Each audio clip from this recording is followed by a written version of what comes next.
What's going on, guys? Today I'm going to be doing a POV in the rain review of the 2024 Toyota Supra manual. The only issue is I don't have a mount for this camera, so that's the first thing we're going to do before we get started. Here's the car. So the essentials, we got a hat, water bottle. Oh no, oh dude, I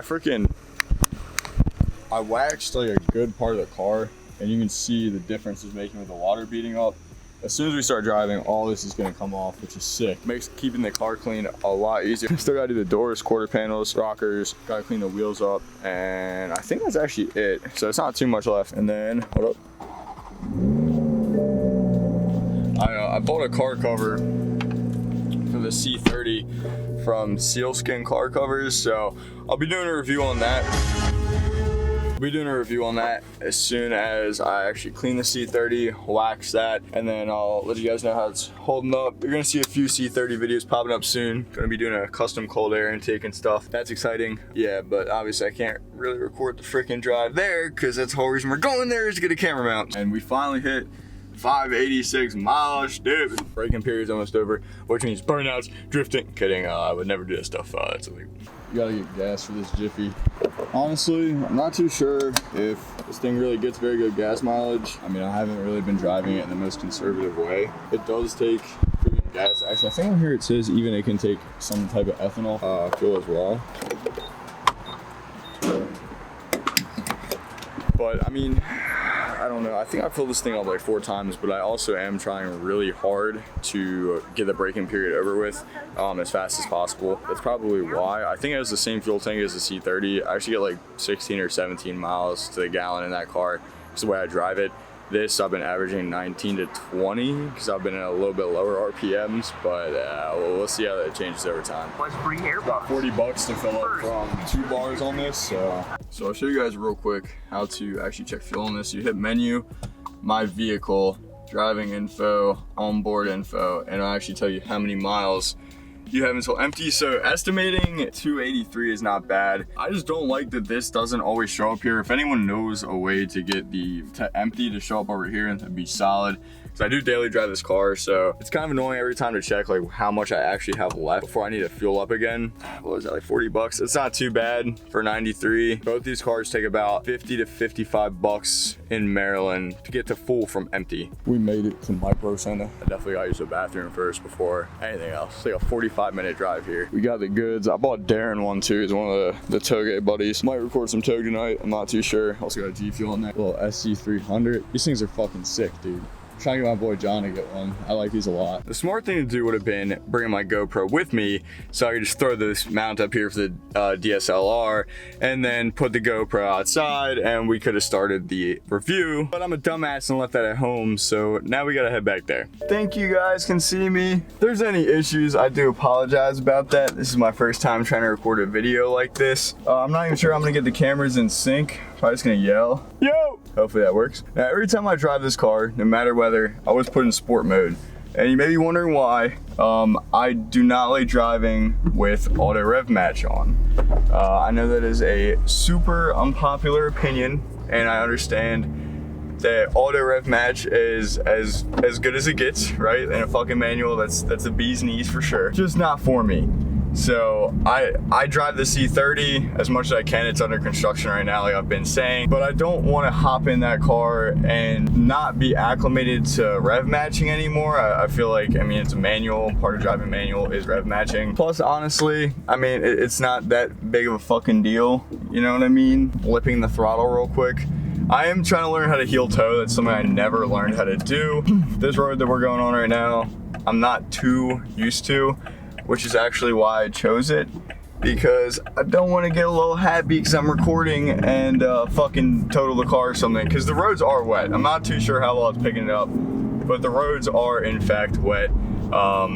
So like I said, I'm just gonna be taking it kind of easy. Probably a 40-mile-an-hour pace on this road is more than fine, especially testing the grip limits of the tires. I've never even owned a rear-wheel drive car before, so first things first, I drove this car home in the rain. Like, it was pouring pretty bad. I drove it about two and a half hours home, and it was very fun. One of my biggest complaints about this car is how little I'm I feel anything. We're doing 50 right now, and I'm not really feeling shit like at all, which is awesome, don't get me wrong, but it makes me feel like I can't ever find the limit of this car.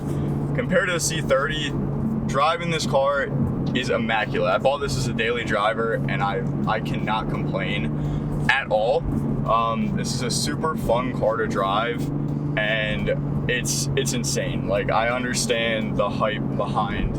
Unfortunately, even though I don't like them very much, BMWs, this car through and through is a BMW the more you look at it. I did hear that apparently Toyota did stress test these engines. They actually failed the initial stress test, so they got sent back and then revised, and the ones in the Supra are apparently better. That's what Toyota claims. If I can find the article, I'll throw it up right now. But yeah, the car is pretty fucking awesome. I mean, straight lines, it's phenomenal. I know a lot of people build these for straight line speed, and honestly, I was thinking about doing that as well after I paid the car off, which I'll get into another video later about how much I'm paying and all other stuff, how I was able to afford this, my job, all that shit. But fucking huge pothole, god damn it. But yeah, I mean, we're going 50 right now, and it feels like I'm doing like 15 miles an hour. So I'm not a big fan of that, especially because the C30, you feel everything. Now, these are two totally different cars. That's the car I track and tow normally, and this is, like I said, my daily. But this is a phenomenal car. Honestly, I really haven't, I mean, we're at 624 miles. Haven't really had any issues with it. The Apple CarPlay, if any of you guys are looking to buy one of these and cannot get your CarPlay to work, you're not getting it to work because you're probably still connected to Wi-Fi from wherever you were. It will not work, and then you'll need to like fucking turn the car off, open the door, shut it, make sure you're disconnected from Wi-Fi, which is super fucking annoying. But overall, I mean, the car handles pretty well. These are some curvy roads I'm taking it on because everyone's seen a Supra go in a straight line. I mean, this thing has 380 horsepower. Obviously, it's fast, but I kind of want to show you guys just the overall control of the vehicle. I'm probably not the best person to be doing this review. Like I said, I've never driven a high-performance rear-wheel drive car or ever actually owned one besides the 240SX, which never ran. So, I mean, yeah, but we'll kick it up a notch here a little bit. Now, I understand the roads aren't too wet. You know, they definitely have cooled down a little bit, but taking this is about 55 and it's still able to accelerate, which is wild. Left foot braking for sure. I'm used to driving front wheel drive with an open diff, so you know, as much control over the car I can get, I need. Doing, like I said, about 65 now. The car handles amazingly. I think I could probably take these lines a little bit better, accelerate a little bit better through the apex, but still just trying to learn the car, man. These tires, I think, are Cup Sports, Michelin Cup Sports, some shit. I'll put the name on the screen now. They have been nothing but great so far. Oh, we're about to run into some trucks in every weather condition that I've ran them in.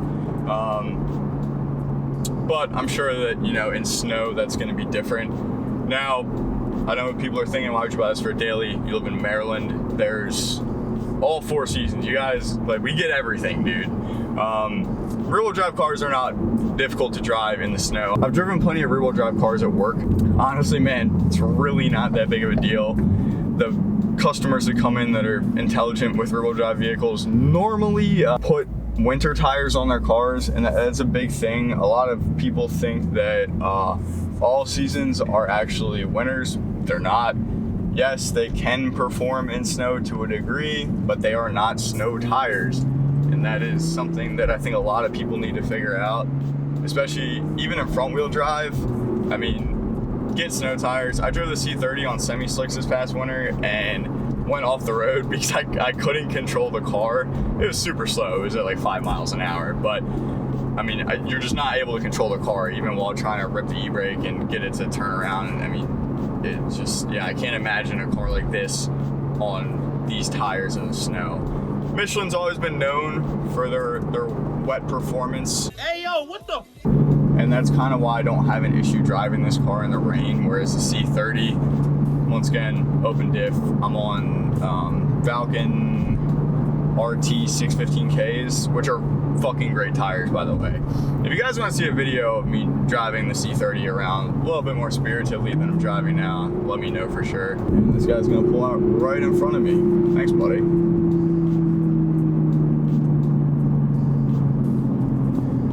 But so far on the semi-wet roads we have right now, I thought it was gonna be raining a lot more today. It turns out it wasn't, and that's why I kind of had the idea for this video. So when it actually starts to rain, I'll record another one of these, just feeling the car out and stuff. Another POV type drive. It's doing pretty well. I did get it a little loose earlier when I was going to drive to pick this up on accident. Just came in a corner a little too hot and the ass end slid out. It's normal. It was super easy to control though. Wasn't really a problem. I hope my GoPro is still on there, by the way. I literally installed it like a few seconds before I fucking started recording this. But yeah, I mean, it's handling phenomenally. Sport mode, now I do believe the Supras have an adaptive suspension, steering wheel, and I think that's it. But when you select sport mode, there are a ton of different options you can actually choose. I just leave it in the individual mode with everything on like the sports setting. I don't mind it. Compared to the other car, this suspension in sport mode is phenomenal. It also opens the valves in the rear, and I don't want a crazy loud exhaust, but this is definitely nice. Can't really complain about it. Now in the future, I would like to get a louder exhaust, but I don't want to just cheap out on this car or try to DIY everything. Unless someone knows, a way to incorporate OEM mufflers into like a Tome or something else, or AWS exhaust, I think is one of them. I mean, let me know, because I would love to have this thing a little bit more loud, but when I don't want it loud, to be able to close the valves, like when I'm coming home late at night and stuff like that. But yeah, no, I mean, this car is it's pretty fun. I'm not pushing it too hard outside of the weather, just because I still am not even done the braking period, which sucks. But I did buy the car brand new. It had 6 miles on it, and it's been great to me. I'm able to feel the braking occurring for sure, and I mean, it's starting to feel extremely nice. It felt a little bit clunky before because nothing was really broken in. You're not supposed to beat on the brakes too much either. This is off camber as fuck, dude. Yeah, I mean, that fence is a little fucked up. You can kind of tell someone's probably already cooked into that before. But I mean, the brakes are insane. Like, I really want to get some bigger brakes on the C30 now. Kind of running like an OEM plus situation there with 320 mils. Got to keep it a little bit slower through these turns because the golfers. We're doing about 50 coming in this corner right now. 47. Probably didn't need a brake, but dude, the limits of this car, I just can't find them. Like, it is a phenomenal car. I cannot express this enough. And that's not even bias. Honestly, I was very scared buying a $60,000 car at the age of 21 when everyone's yapping in your ear that, it's gonna be a fucking terrible decision. But so far, I mean, it's been good. We'll see how it ends up, but I'm trying to stay on the, damn bro, cross that mustard a little bit more. I'm trying to stay optimistic on it. And we'll see. Going about 53 into this. I slowed down to 45.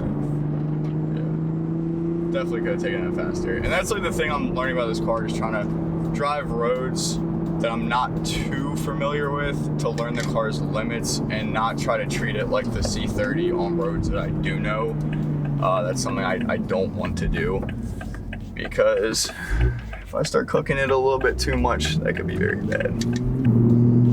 Yeah, I'd love to do a proper pull for you guys, but I'll probably make a video after the braking period. Bro, I don't know. As soon as it's over, I'll be able to drive it a little bit more spiritedly than back there. But I mean, 50 isn't really fast, especially when I look at how fast I can go on my other car.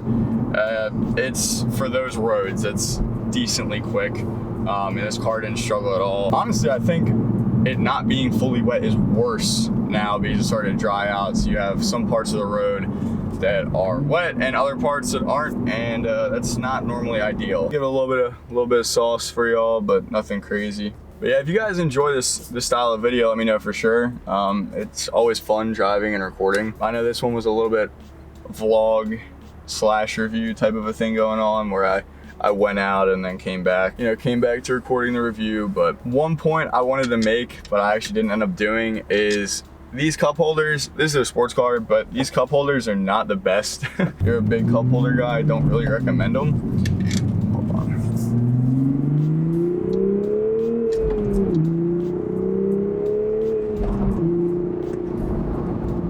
Yeah, I mean, the car is quick, even keeping it below the break-in period RPM, which from what I've read is 4,500. I've also heard that people don't even brake in these cars; they just send it and call it a day. So if you're a big like cup person, like you need to have your drinks, I would try to find something else for this vehicle, maybe on Amazon, that would help out with that, because this thing is not the best when it comes to cup holders.